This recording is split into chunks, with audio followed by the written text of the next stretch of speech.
नालगंज से हम लोग जानते हैं आदरणीय लौंगी भुइया जी, जो इमामगंज विधानसभा क्षेत्र के बाकी बाजार से आते हैं, और हम लोग के बीच में हम लोग के अभिभावक बाबा दशरथ मांझी जी के पुत्र आदरणीय श्री भागवती मांझी जी, इस अवसर नारायण मांझी जी, इंजीनियर सम्मान में आप सब यहाँ उपस्थित हैं।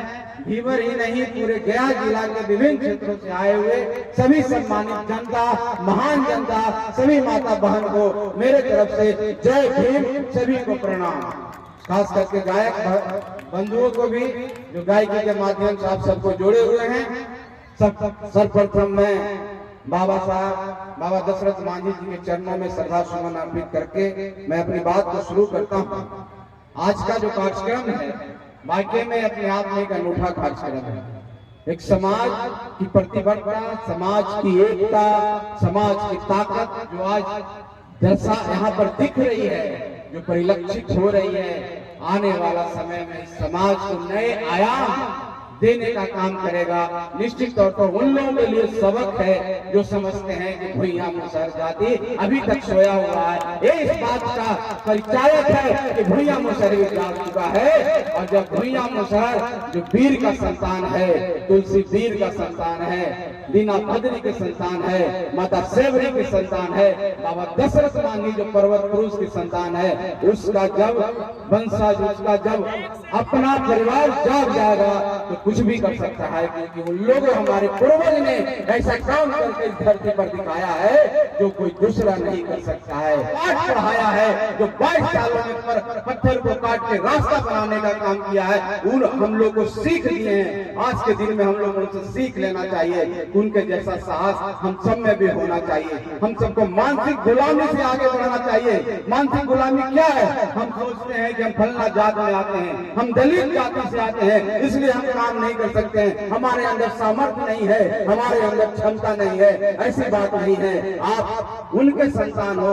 जो दशरथ मांझी जिनको कहते हैं, दीना भद्री जिनको कहते हैं, जो जमींदारों के जुल्म के खिलाफ आवाज उठाया, हम उनके संतान हैं। और हम सबको एक हो जाना चाहिए। जिस तरह से जात की बात आज इन्होंने बोला है, जो आपका विषय है कि सब जात पात तोड़ के हम सबको एक हो जाना चाहिए। भुइया मुसहर भी कहीं रजवार में बट गया है, कहीं पर कोई आदिवासी में बट गए हैं, कहीं कुछ और बट गए हैं। हम लोग सब एक संतान है। हम सबको आज जरूरत है एक साथ जुट जाने के लिए। और जिस दिन आप एक साथ हो जाइएगा, आंधी निकलेगी, एक तूफान निकलेगा जो एक दिशा तय करेगा। हम क्यों किसी के लिए, किसी के सामने गिड़गिड़ाते रहेंगे? हमको खुद अपना रास्ता बनाना है, अपनी मंजिल तय करना है, और अपनी सरकार अपने हिसाब से चुनना है।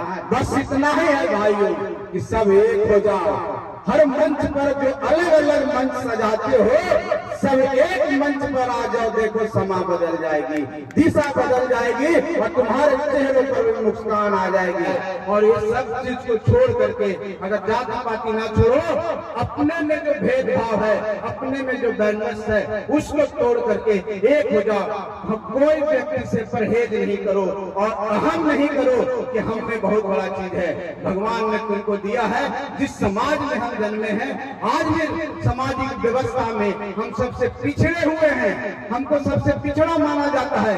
क्यों माना जाता है? शैक्षणिक रूप से हम पिछड़े हुए हैं। जो मानवता के जितने इंडिकेटर्स हैं उसमें हम पिछड़े हुए हैं। स्वास्थ्य सुविधाओं में हम पिछड़े हुए हैं, कहीं न कहीं आर्थिक स्तर पर हम पिछड़े हुए हैं। ये हमारे लिए चैलेंज की बात है। और इस कौन लोगों को लगता होगा कि वो नहीं हमारे लिए मानते हैं, अरे आप मेरे पास देखो, मैं तुम्हारा सहायता नहीं करूंगा, तब ना तुम आगे बढ़ो, अपने समाज को लीड करने की क्षमता रखो। संतोष मांझी तुम्हारे पीछे पीछे चलने के लिए तैयार है। हम तुम्हारा जिंदाबाद करने के लिए तैयार है। तुम्हारे अंदर क्षमता होनी चाहिए, न कि वैमनस्यता होनी चाहिए, न कि द्वेषता होनी चाहिए। ये मन मिटा करके आगे बढ़ने का हमको काम करना चाहिए। तभी हम समाज को आगे बढ़ा सकते हैं, तभी क्रांति आएगी, तभी बदलाव आएगा, तभी हम लोग शिक्षित होंगे।